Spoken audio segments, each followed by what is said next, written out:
Okay, welcome back to the show. I am here with my awesome friend, Beth Samberg, who is also a rock star realtor. And I get to quiz you today on all sorts of things, right? You said? Yeah, I, anything you want. I can ask you anything I want. Anything that won't embarrass me in front of my mother. That's a That's the wide, rule. wide range of things. Okay, so first, tell me a little bit about you, so people know, what you do here, what your background is in real estate. Sure. I have, well, first and foremost, I'm a mother of four adorable, perfect mini human beings. I am also a realtor. I've been with Keller Williams now for 5 years come November, and I was a realtor with another brokerage for 8 years prior to that. And you have a team now. I do. I have a team with four buyers agents, three full-time admin. Nice. And also, 4 kids is 2 kids too many. Am I wrong? Four kids is you always have one more than you can handle. So That's true. when you had That's your true. first one, you thought, I can't get out of the house. This is so overwhelming. How do I live? And with your second one, you think, what was wrong with me? Why couldn't I get out of the house? I get out of the house all the time. When you have three, you think, well, two was so much easier because I had one for each hand. And when you have four, you just stretch. And then when you lose one, all of a sudden three seems pretty simple. So Okay. you just always have one more than you can I handle. like that. That's Yes. I need a plaque that says that. The Beth Samberg rules. You have a team. I've been with you on listing presentations, Mhm. and have we done a buyer one yet? You've not been with me for a buyer I've consult. never done one because I like to watch Beth and see what she does. And you're He just just known. likes to watch Beth. I do. Yeah, she's a rock star, and you're just known as someone who takes care of their clients, does it all right, and that's a great reputation. I'll take it. And it hits me that there's a lot of people out there who literally have no idea that there is such a thing as a buyer's agent or a listing agent, that there's such a thing as the buyer side and listing side. I mean, we think because we're in the real estate world that people just know how it all Mhm. works and what the commission means and all these things, but they really, really don't. So, kind of first question is there a difference between someone who works with buyers as someone who works with sellers? Absolutely. Okay, so let's talk about it. What's the major differences of that agent who works with buyers typically to the agent that works with sellers? An agent who's working with buyers is primarily acting as a matchmaker. They are assessing the personality and the needs and the wants of their buyer, and then they're trying to find or their intention is to find a home for that buyer that fits those wants and needs and that has the same style as their buyer's looking for. So a buyer agent is much more of an emotional investment, an emotional relationship with the client, and you're really on the hunt for the perfect home. And I've heard it's also the more enjoyable role in some ways, right? Because that's the person searching for their dream home. If you like hanging out with people and you like interpersonal things, then yes, it's a much more fulfilling emotional connection than with a listing agent. Okay, so now let's go to the listing side. Hmm. On the listing side, you're much more doing marketing and prospecting, whereas once you receive the listing, you are looking for buyers for that property, and you are also then looking to market that property and have the greatest reach that you generate the most appointments within. Now you told me something I loved, which was most listing agents do the 3 Ps.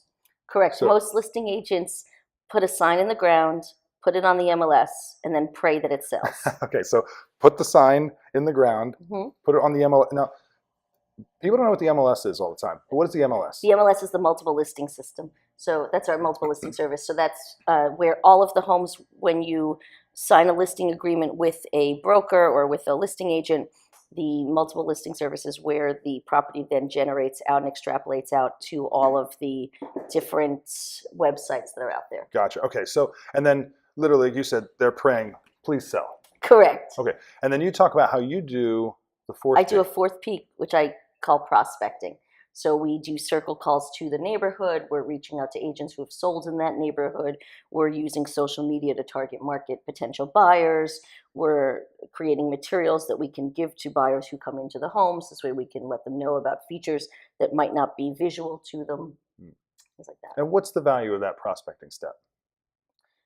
The more appointments that you get into a property, the more likely you are to have multiple offers and for the price to go up. It's a supply and demand.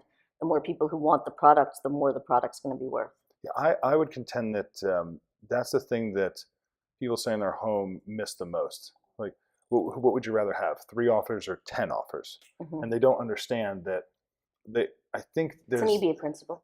right, right. Hmm. And they think that, well, it's going to go on Zillow, it's going to go on these things, and people will just make offers, and those are the offers I'll get. They don't understand that there's always a selling component. That the two people, the extra people you drive in, could be the ones that bid five Correct. percent higher and change the whole deal. Absolutely. Hmm. Um, and so, uh, what you're seeing in the market today, I know we're in PA, we're in the main line. What's the average days on market?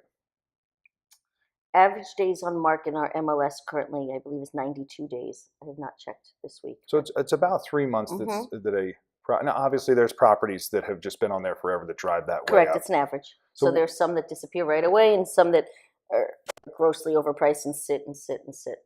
and right now, you put a $500,000 house on the market that's in good condition, all's well. Hmm. How long?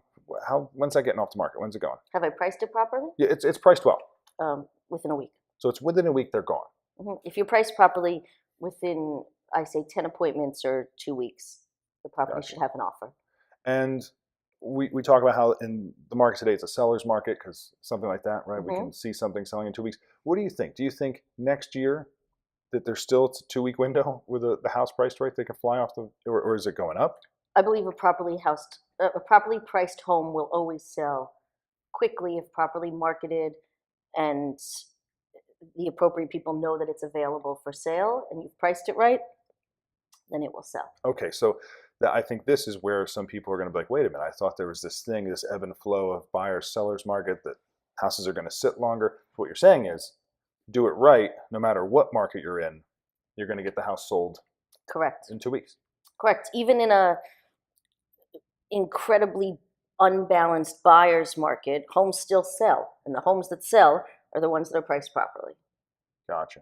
And so when you look at pricing a home, art to that, science to that, how do you It's a figure it out? gut.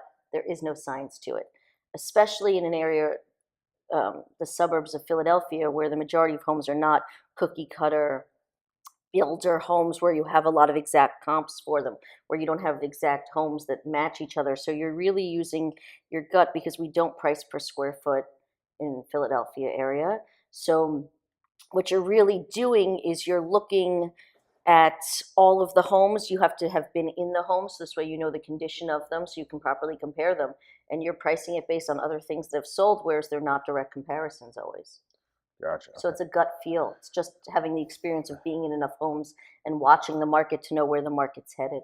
I mean, and obviously there's a whole bunch of math and science that goes on, experience that goes on in your head, but you're saying that you look at a house and say, we should price it here so that we get it sold. And you've also told me that you like to price down so that people bid up on houses. Am I right on that? Correct. I don't believe you can ever underprice a home.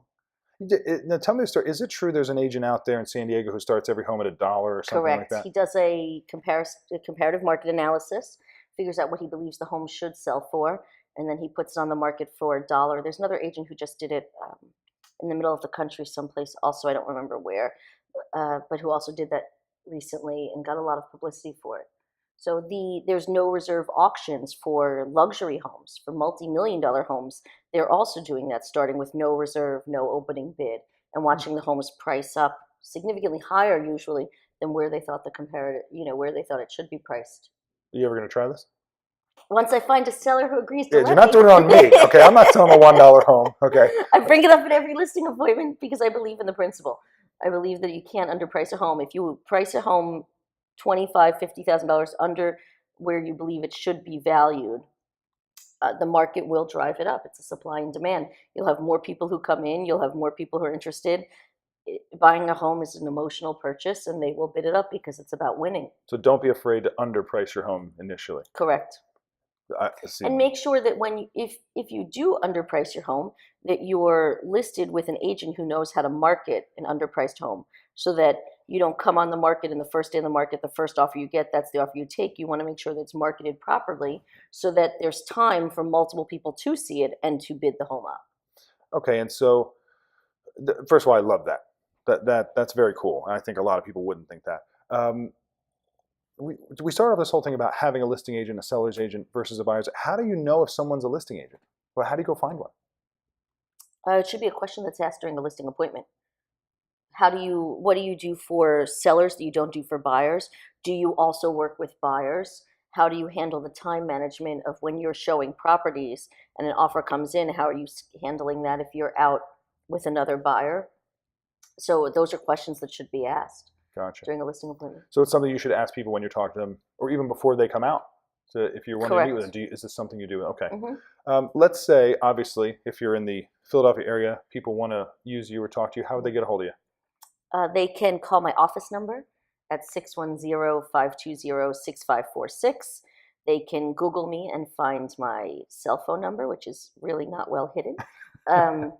Although if you leave me a voicemail, you might not get a phone call back so quickly. So she better to doesn't text. return. Yeah, do not leave a voicemail. I don't even know how you have room in your voicemail. I fake being a millennial that way. Or they can send me an email at beth@bethsamberg.com. Awesome. Well, you're one of my favorites, and thank you so much for coming on here. And chances are I'll probably have you on again. You're pretty entertaining. For lots of reasons. And you were well behaved today, so we appreciate that. So Beth Samberg of the Beth Samberg Team, thanks for coming. Thank you.